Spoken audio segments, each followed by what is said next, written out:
Chapter number 5 का नाम है रोज, जिसका लेखक है सचिदानंद हीरानंद व तस्य अज्ञेय जी, और शॉर्ट में इसे बोल सकते हैं अज्ञेय।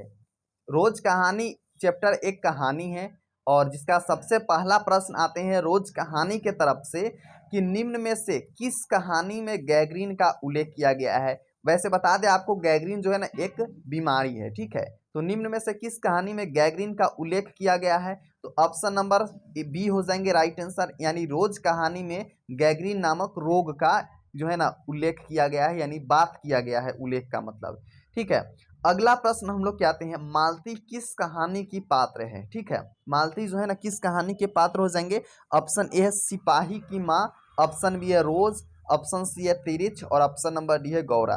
तो इसका राइट आंसर हो जाएंगे ऑप्शन नंबर बी, यानी रोज कहानी की पात्र हो जाएंगे मालती। क्योंकि जब हमने अभी आपको जस्ट बताया बातचीत चैप्टर संपूर्ण क्रांति और उसने कहा था और साथ में अर्धनारीश्वर, तो उसमें तो है रोज जो है ना मालती का चर्चा हुआ नहीं, यानी 4 चैप्टर में हुआ नहीं।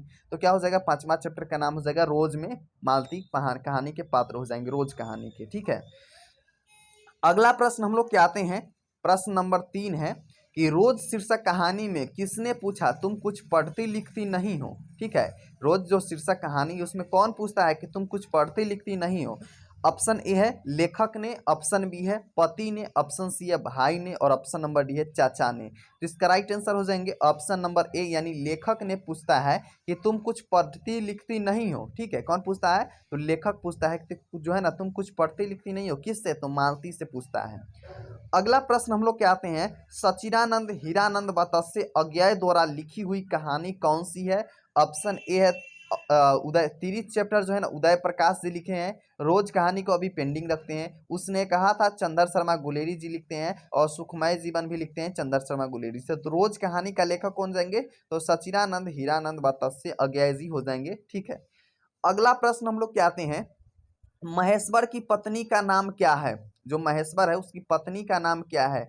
ऑप्शन ए है मालती है, ऑप्शन बी है लालती है, ऑप्शन सी है प्रभावती है और ऑप्शन नंबर डी है कलावती है। तो महेश्वर जी की पत्नी का नाम क्या हो जाएंगे, तो मालती हो जाएंगे, और महेश्वर और मालती के बेटे का नाम क्या हो जाएंगे, तो टीटी हो जाएंगे। आगे आपको देखने को मिल जाएगा। अगला प्रश्न हम लोग क्या है, लेखक कितने वर्ष बाद मालती से मिलने आया था, तो ऑप्शन नंबर बी हो जाएंगे राइट आंसर, यानी 4 वर्ष बाद जो है ना लेखक मालती से मिलने आता है। कितने वर्ष बाद, तो 4 वर्ष बाद। अगला प्रश्न हम लोग का है, मालती के पति किस बीमारी का ऑपरेशन करके आए थे, तो ऑप्शन नंबर सी हो जाएंगे गैंग्रीन का। किस बीमारी का, तो गैंग्रीन का हो जाएंगे। अगला प्रश्न हम लोग क्या आते हैं, प्रश्न नंबर 8 है, भारतीय ज्ञानपीठ द्वारा अज्ञेय जी को कौन सा पुरस्कार प्राप्त हुआ था या फिर मिला था, ठीक है। भारतीय ज्ञानपीठ द्वारा अज्ञेय जी को कौन सा पुरस्कार मिला हुआ था, तो ऑप्शन नंबर सी हो जाएंगे भारतीय ज्ञानपीठ पुरस्कार। क्या हो जाएंगे, भारतीय ज्ञानपीठ पुरस्कार, option number C right answer हो जाएंगे। अगला प्रश्न हम लोग क्या आते हैं, अज्ञेय जी की पहली जो है ना कहानी किस पत्रिका में प्रकाशित हुई, तो ऑप्शन नंबर सी हो जाएंगे पत्रिका सेवा में। किस में, तो पत्रिका सेवा में इसका राइट आंसर हो जाएंगे। अगला प्रश्न हम लोग क्या है, रोज कहानी का कौन सा पात्र डॉक्टरी पेशा से जुड़ा था, तो ऑप्शन नंबर हो जाएंगे बी, यानी कि महेश्वर। जो महेश्वर है ना डॉक्टरी पेशा से जुड़ा हुआ है। अगला प्रश्न हम लोग क्या आते हैं, अज्ञेय जी ने कितने वर्ष की उम्र में कविता लिखना शुरू किया था, तो ऑप्शन नंबर ए हो जाएंगे 10 वर्ष की उम्र में जो है ना अज्ञेय जी कविता लिखना शुरू कर दिया था। जैसे हम जिस उम्र में हम लोग खेलते हैं उस उम्र में कविता लिखना अज्ञेय जी शुरू कर दिया था, कितना मेच्योरिटी थी। अगला प्रश्न हम लोग का है, तार सप्तक का संपादक कौन हो जाएंगे। तार सप्तक जो है ना उसका संपादक कौन हो जाएंगे, तो ऑप्शन नंबर डी हो जाएंगे सचिदानंद हीरानंद व तस्य अज्ञेय जी हो जाएंगे तार सप्तक का संपादक।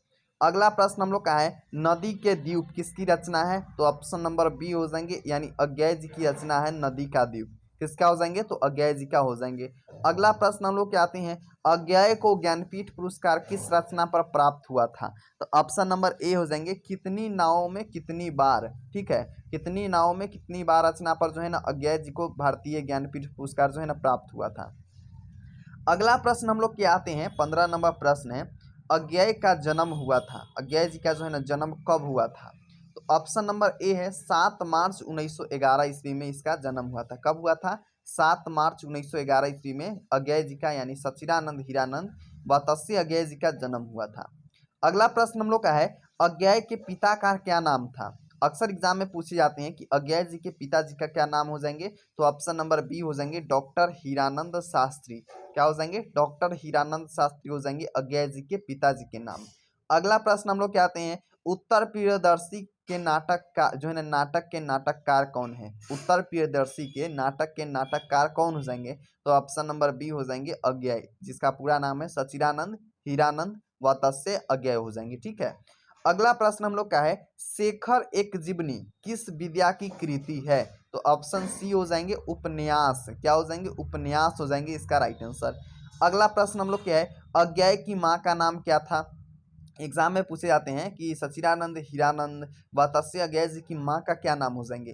तो ऑप्शन बी हो जाएंगे व्यमती देवी। क्या हो जाएंगे? व्यमती देवी इसका राइट आंसर हो जाएंगे।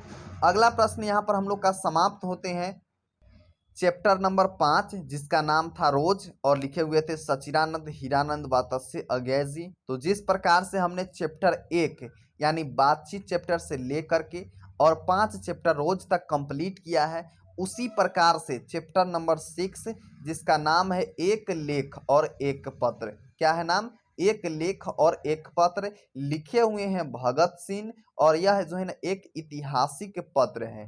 ठीक है। तो इस चैप्टर को भी हम लोग एक एक प्रश्न देखेंगे ताकि कोई भी हम लोग का डाउट ना रह जाए और हर एक प्रश्न एग्जाम में आसानी से बने। तो चलिए देखते हैं चैप्टर नंबर 6 एक लेख और एक पत्र।